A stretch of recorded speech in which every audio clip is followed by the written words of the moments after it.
In the fluorescent-lit aisles of a quiet suburban grocery store, two young siblings stood hesitantly by the dairy section, their small hands clutching a single gallon of milk like it was the most precious treasure. The girl, no more than 6, with tousled blonde curls framing her wide blue eyes, wore a faded pink dress patched with holes from too many washes and tumbles through life's hardships.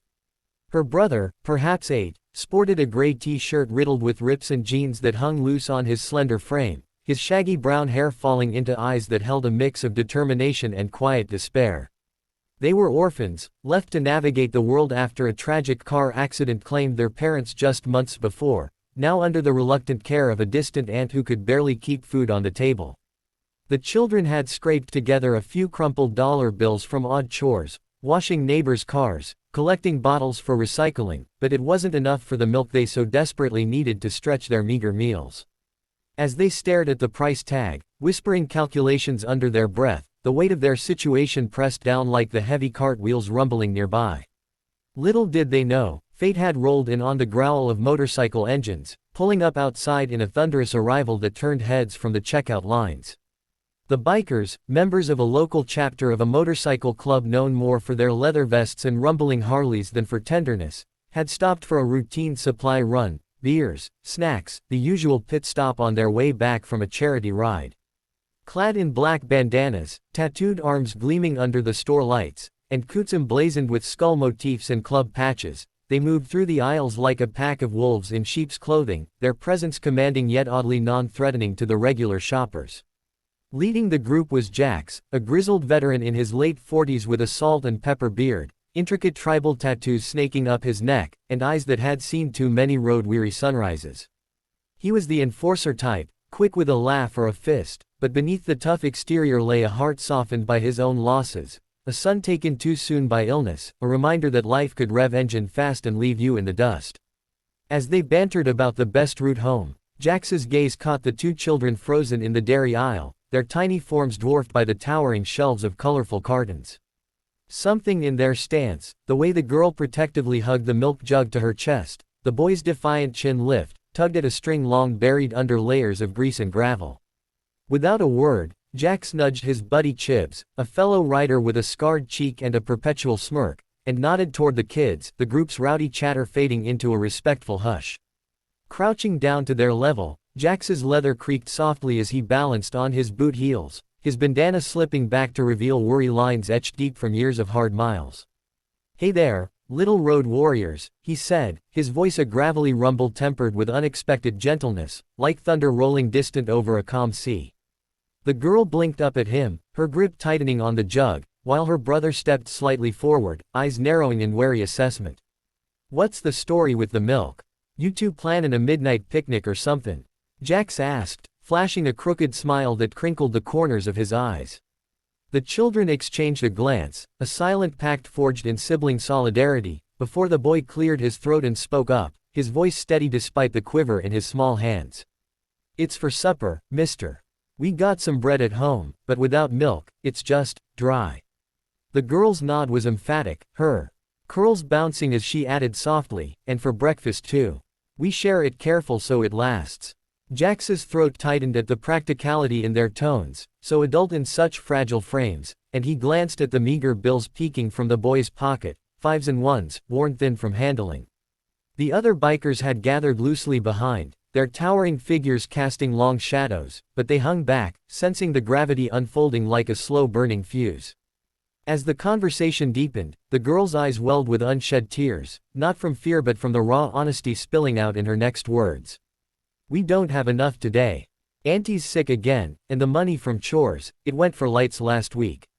She paused, biting her lip, then looked straight into Jax's weathered face with a fierceness that belied her age. "But if you could pay for the milk, just this once, we promise we'll pay you back. When we grow up, we'll get jobs, save every penny, and find you. Honest." The boy nodded vigorously, his voice cracking with earnest vow. "Yeah, we'll ride bikes like you guys, deliver packages or fix engines, whatever it takes. No tricks, cross our hearts." The store's hum, refrigerators whirring, distant pages over the intercom, seemed to swell in the silence that followed, amplifying the purity of their pledge. Jax felt a lump rise, unbidden, his calloused hand rubbing absently at his chest where an old bullet scar ached in phantom sympathy. Around him, the bikers shifted uncomfortably, boots scuffing linoleum, as Chibs muttered a low, "Christ Almighty," under his breath, his own eyes misting over the rim of his aviators. These weren't sob stories from a barstool, this was real, unfiltered vulnerability crashing against their armored world like rain on hot asphalt, steaming up emotions they'd long learned to throttle back. The weight of the children's words hung heavy, transforming the mundane grocery run into a crossroads moment none of the writers could have scripted. Jax, ever the anchor, reached into his vest pocket, pulling out a worn leather wallet stuffed with receipts from gas stops and diner tabs, but instead of cash, he fished out a club pin, a small silver skull with crossed pistons, a token of brotherhood earned through trials. "Kid," he said to the boy, pressing it into his palm, "this ain't about payback. Life's got enough debts racking up without you two carrying more."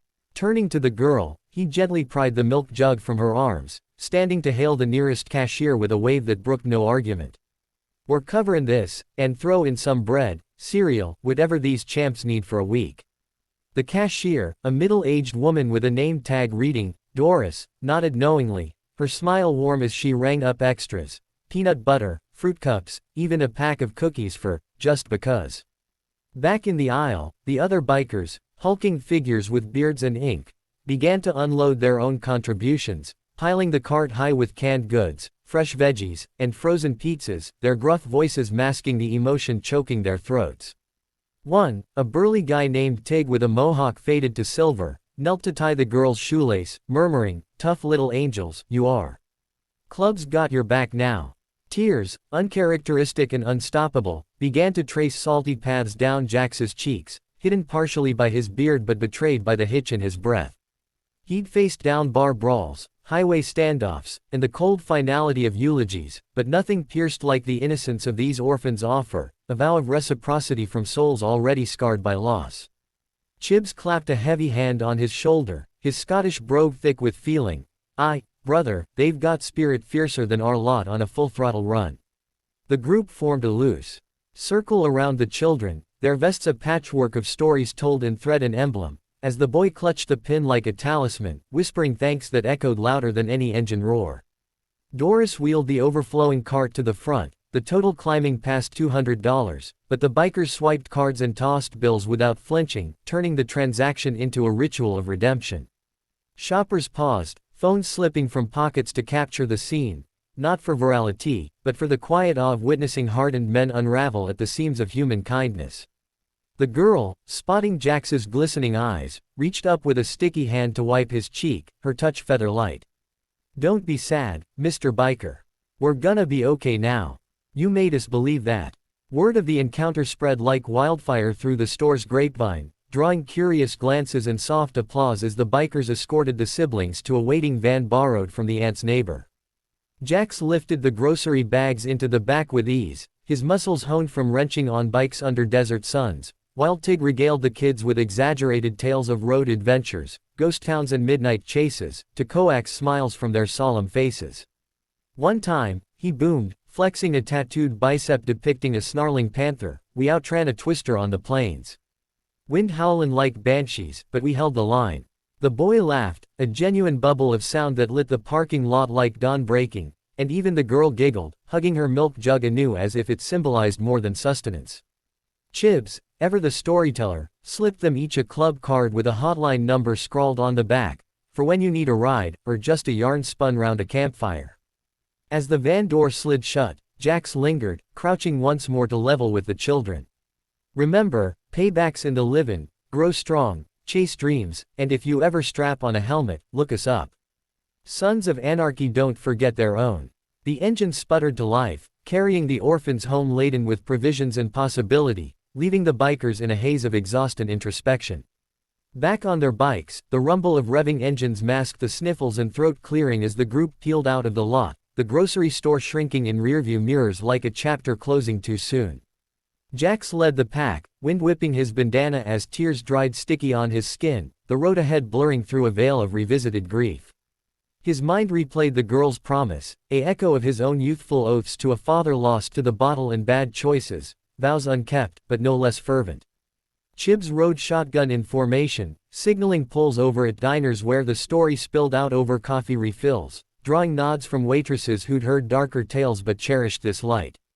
Those wee ones, Chibs reflected, stirring sugar into black brew, they've got more grit than half the prospects we turn away. Reminds ye why we ride for the fallen. Tig, nursing a soda to cut the day's edge, added gruffly, made me miss my kid sister, hell, made me wanna adopt the whole damn dairy aisle. Laughter rippled, cathartic and raw, binding them tighter in shared vulnerability. By nightfall, around a bonfire at the clubhouse, the tale wove into legend, retold with embellishments that honored the core truth. How two orphans' words cracked open armored hearts, proving tenderness thrives in unlikely garages. Days turned to weeks, and the bikers wove the siblings into their fold, not as charity cases but as sparks igniting dormant compassion. Monthly runs delivered staples to the aunt's doorstep, diapers for the baby cousin, school supplies for the kids, always with notes from the children, drawings of Harleys with stick figure riders. Thank yous penned in wobbly script promising future favors. Jax kept the club pin's twin on his dash, a compass pointing toward purpose beyond the throttle.